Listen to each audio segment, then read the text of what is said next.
అసలు biochar based form yard manure ఏంటిది, అసలు దీంతో ఎరువులు ఎందుకు చేసుకోవాలి, బయోచార్ అంటే బొగ్గుతోటి ఏంటిది ఎరువులు అన్నట్లు అందరికీ డౌట్ వస్తుంది. సూక్ష్మజీవుల్ని మనం ఈ బొగ్గుకు పట్టించినప్పుడు ఏమవుతుందంటే ఈ యొక్క సన్న సన్న రంధ్రాల్లోకి వెళ్ళి నివాసం ఉంటుంది. అంటే ఈ యొక్క సూక్ష్మజీవులకి అదొక స్టార్ హోటల్ లాగా, అంటే మంచి ఇల్లు లాగా అది హెల్ప్ చేస్తుంది. అదే విధంగా ఇది ఒక స్పాంజ్ లాగా నీళ్లను కూడా పీల్చుకుంటుంది.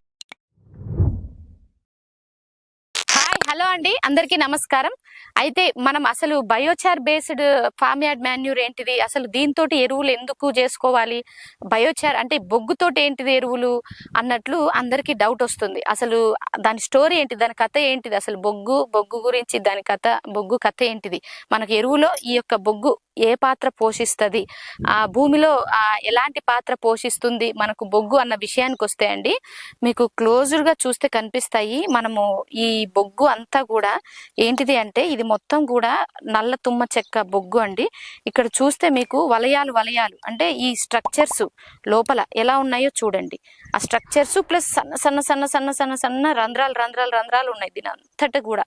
అదే విధంగా మీకు చూస్తే తెలుస్తుంది దీని స్ట్రక్చర్ ఏది మారలేదు.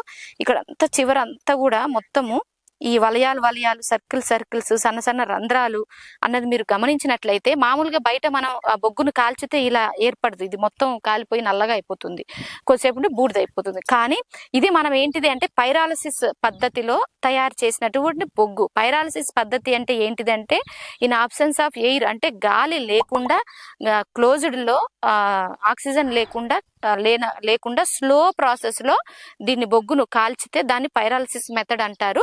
బట్టీలు ఉంటాయండి బొగ్గు తయారు చేయడానికి, ఆ కట్టెనంతా బట్టీలలో పేర్చి ఇలా కాల్చడానికి మనకు దగ్గర చాలా 2-3 రోజుల కన్నా ఎక్కువ రోజులు టైం పడుతుంది ఇదంతా కాలడానికి. సో ఆ పద్ధతిలో తయారు చేసినటువంటి బొగ్గు కాబట్టి దీంట్లో ఉన్నటువంటి స్ట్రక్చర్స్, ఆ వలయాలు ఏవి డిస్టర్బ్ కాకుండా అలాగే ఉన్నాయి. అసలు ఈ వలయాలు ఏంటిది స్ట్రక్చర్స్ అంటే, మనకు ప్రతి చెట్టు ఉంటది కదా, చెట్టులో ఇది చెట్టు కొమ్మ కర్ర కదా, దీంట్లో ఏంటిది చెట్టుకి కింద నుంచి నీళ్లను అదే విధంగా పోషకాలను తీసుకుపోవడానికి జైలం అనేటువంటి సన్న పోర్స్ ఉంటాయి, రంధ్రాలు ఉంటాయి. దాని నుంచి ఆ పైపుల ద్వారా కింద వేర్ల నుంచి తీసుకున్నటువంటి ఆ యొక్క నీళ్లు అదే విధంగా పోషకాలు న్యూట్రియంట్స్ పైకి వెళ్తాయి.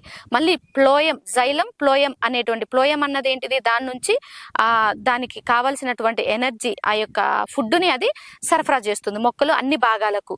సో ఆ రంధ్రాలన్నీ దాంట్లో ట్రాన్స్ఫర్ చేస్తుంది కదా, అవన్నీ ఏమైతాయి, మనం దీన్ని స్లో ప్రాసెస్లో కాల్చినప్పుడు దీంట్లో ఉన్నటువంటి వాటరు అదంతా ఎవాపరేట్ అయిపోయి ఆ హోల్స్ అన్నవి అలాగే ఉండిపోతాయి. ఈ యొక్క సన్న రంధ్రాలను మనం ఎరువులో కలిపినప్పుడు దీంట్లో మైక్రోబ్స్ తోటి ఇనాక్యులేట్ చేసి, అంటే సూక్ష్మజీవుల్ని మనం దీంతో బయో అంటే జీవం ఉన్నా అని మనం ముందు మాట్లాడుకోవడం జరిగింది.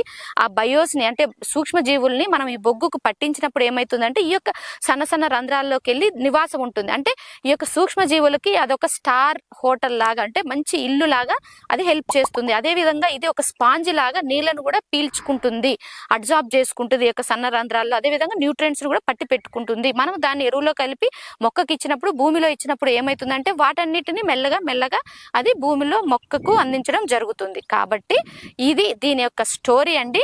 మళ్ళీ దీంట్లో కర్బన శాతం మనకు 65 నుంచి 85% ఉంటుంది. ఈ పైరాలసిస్ మెథడ్ లో నల్ల తుమ్మ చెక్కతోటి చేసింది.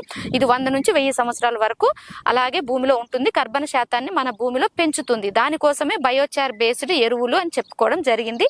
దీని కథ, దీని ప్రాముఖ్యత ఇది. Thank you. మా సేంద్రియ వ్యవసాయ పద్ధతులు మీకు నచ్చినట్లయితే లైక్ చేయండి, షేర్ చేయండి. ప్రతి ఒక్కరం సేంద్రియం వైపు బాటలు వేద్దాం. Thank you.